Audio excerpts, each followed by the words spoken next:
Honorable Speaker, thank you for this opportunity.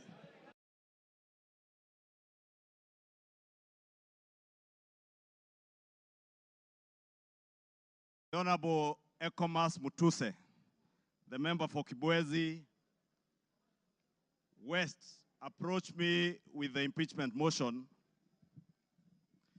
Honorable Speaker, I took some time not just to go through the grounds that he had stipulated for the impeachment of the Deputy President, but also to reflect on what Honorable Mutuse was asking me, not just as a member of parliament for Kikuyu and leader of majority party in this house to do, but also took time to reflect and ask the Almighty God to guide me and give me wisdom to do the right thing. Honorable Speaker, I pray to God that the Almighty God may give me wisdom to do that which is right. And not just what is right, Honorable Speaker, but also what is just. Just to the outgoing Deputy President of the Republic of Kenya, but also just, more importantly, just to the people of Kenya who turned out in their numbers in 2022 to vote in a government that they believed would create cohesion and unity and offer them opportunities to excel and prosper as a people. Honorable Speaker, as I prayed for wisdom, I was also conscious that what is right is not always easy. And what is right is not always popular. And being a son of the mountain, representing people of the Mount Kenya region, Honorable Speaker, it was clear to me that what may be popular today may not be right.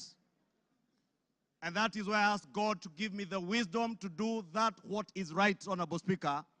And I am here today to do what is right for the people of Kenya. I am here to do what is right, not just for the people of Mount Kenya. I am here to do what is right for the greater good of the Republic of Kenya, Honorable Speaker. And that is why I rise to support this impeachment motion, Honorable Speaker. Honorable Speaker, having listened to Honorable Mutuse and all the grounds, and having looked at the Constitution, Honorable Speaker, and I would beg for us to look at Article 150 on the removal of a Deputy President, the reasons as to why you may remove a Deputy President from office. The first one is on the ground of physical or mental incapacity to perform the functions of that office. We have no capacity to determine the physical and mental capacity of the Deputy President, Rigathi Gachagua.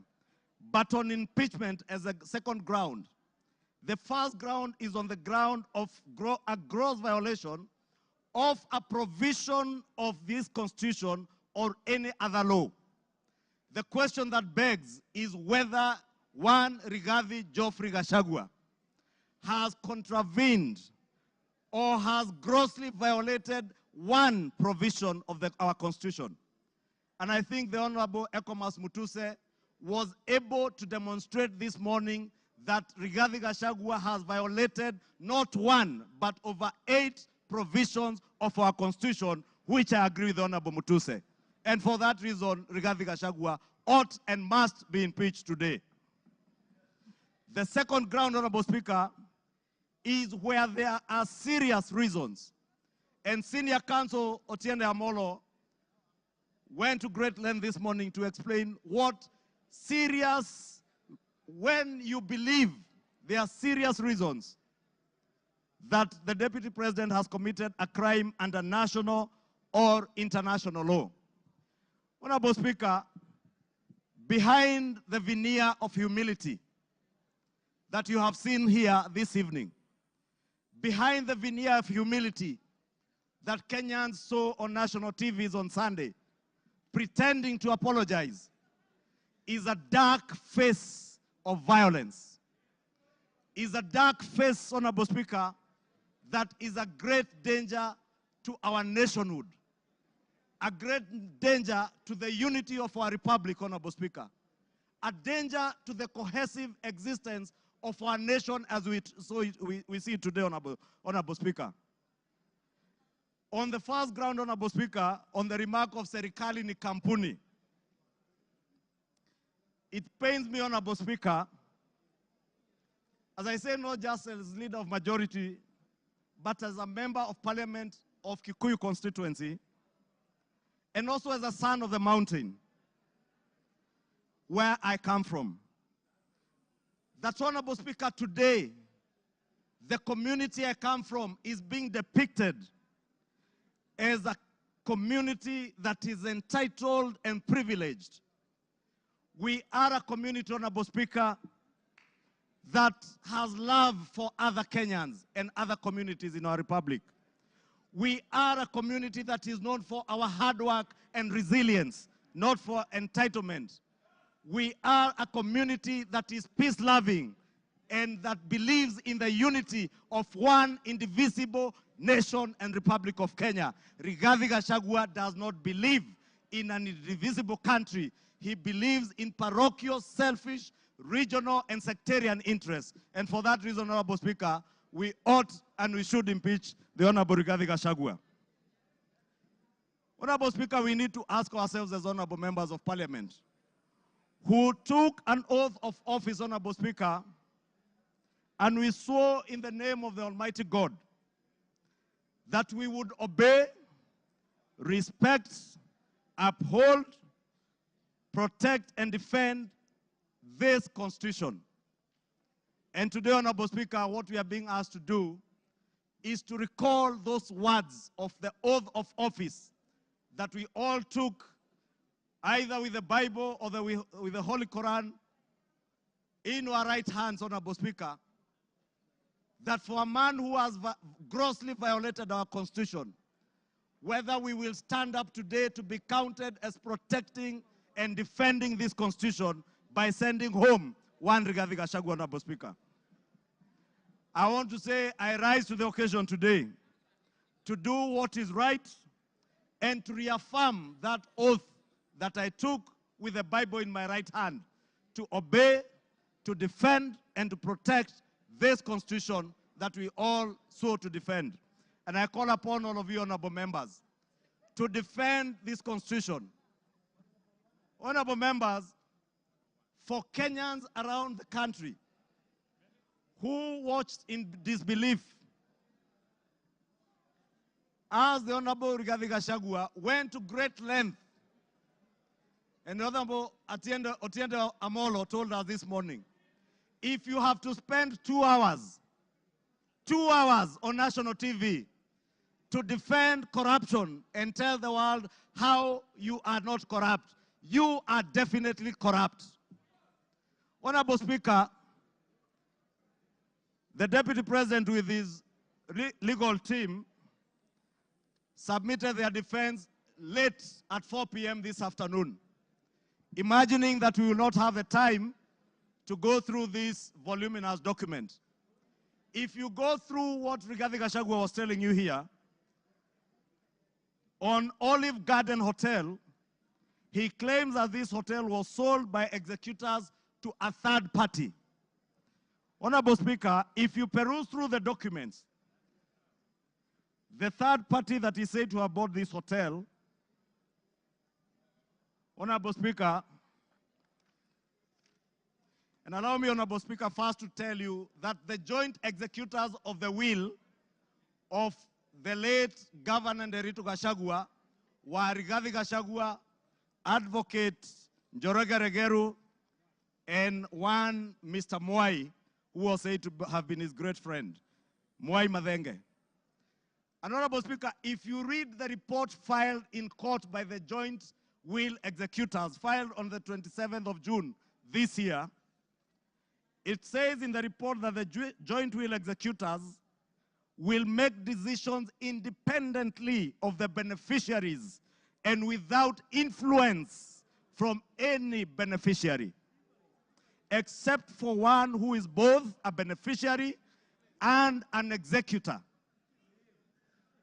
The joint will executors does not have the same attributes and mandates as for trustees, where beneficiaries would play a part assisting in decision making. What this is saying, Honorable Speaker, a document filed in court, is that Rigathi Gachagua, as a joint will executor, was also a beneficiary of the estate of his late brother. He was not only a joint will executor, he was also a beneficiary, and he was also a purchaser for value of the estate of his late brother. Olive Gardens is said to have been sold to one gentleman that many of us know, the Honorable Gishimu Githinji, the member for Gishugu, will tell you that the gentleman who is listed here as a purchaser for value for Olive Gardens, one Peterson Jomo Mushira, was a candidate in Gishugu constituency. He is a direct proxy of one Rigathi Geoffrey Gachagua. And Honorable Speaker, I must confess, and I am sorry to my friend Peterson because I know him. I just called him this afternoon when I saw this document. And I asked him whether TM Civil Engineering Limited is his company, and he confirmed to me it is indeed his company. I therefore want to tell you Olive Gardens was purchased through the proxy of Peterson Jomo Mushira with 0 shares and TM Civil Engineering Limited with 6,000 shares. Those who have visited the Annex House, the office of the Deputy President, know this Jomo is a permanent fixture in the office of the Deputy President, and therefore his direct proxy.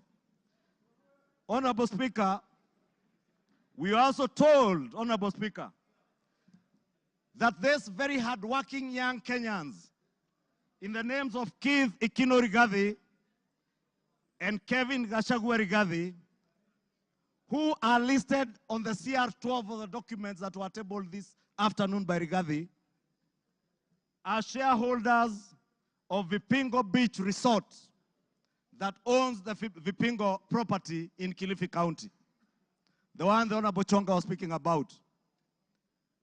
Rigathi Gachagua told Kenyans on national TV that this property is still owned by the family and therefore is still part of the estate. Keith Ikino and Kevin Gachagua, his sons, were not joint will executors of the estate of Nderitu Gachagua. And the owners who are listed on this CR12 is Keith Ikino Rigathi, Kevin Gachagua Rigathi, and the estate of the deceased James Nderitu Gachagua. It is a rather ingenious way of trying to hide behind the estate of his late brother. And how shameful, Honorable Speaker, that the Deputy President of the Republic of Kenya would hide behind the veil of the estate of his late brother to disguise what is outright proceeds of crime, because he is a purchaser of this property, and that is why his 2 sons are listed as directors and shareholders of Vipingo Ridge, of Vipingo Beach Resort. But he was on national TV telling Kenyans, this is a property that belongs to the family, and we have decided to keep it. This is a House of Records, Honorable Speaker, and it is good we gave the Honorable Rigathi Gachagua an opportunity to be heard so that we can expose his lies in broad daylight or this early in the evening. And I want to tell Kenyans and all of you members, save this country from this dark face, Honorable Speaker, honorable members. Save this country, Honorable Speaker. Honorable Speaker, because of time, I know there was alluding, Honorable Speaker, if you look at the time this company, Vipingo Beach Resort, was formed, it was founded on 5th August 2008. I would guess